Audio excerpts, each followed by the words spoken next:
June 5th Evening Devotional. 5 Smooth Stones. David said, "The Lord that delivered me out of the paw of the lion, and out of the paw of the bear, he will deliver me out of the hand of this Philistine." And Saul said unto David, "Go, and the Lord be with thee."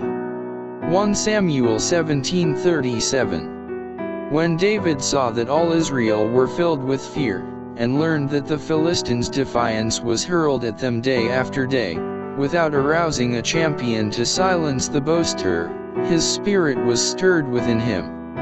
He was fired with zeal to preserve the honor of the living God and the credit of his people. David, in his humility and zeal for God and his people, proposed to meet this boaster. Saul consented and had his own kingly armor placed upon David. But he would not consent to wear it. He laid off the king's armor, for he had not proved it. He had proved God and, in trusting in him, had gained special victories. To put on Saul's armor would give the impression that he was a warrior, when he was only little David who tended the sheep. He did not mean that any credit be given to the armor of Saul, for his trust was in the Lord God of Israel. Choosing 5 smooth stones out of the brook, he put them in his bag, and, with his sling in his hand, drew near to the Philistine. The giant strode boldly forward, expecting to meet the mightiest of the warriors of Israel. His armor-bearer walked before him, and he looked as if nothing could withstand him.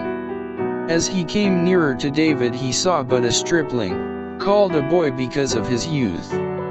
David's countenance was ruddy with health, and his well-knit form, unprotected by armor, was displayed to advantage, yet between its youthful outline and the massive proportions of the Philistine, there was a marked contrast. Goliath was filled with amazement and anger. "Am I a dog," he exclaimed, "that thou comest to me with staves?" Then he poured upon David the most terrible curses by all the gods of his knowledge. He cried in derision, "Come to me, and I will give thy flesh unto the fowls of the air, and to the beasts of the field."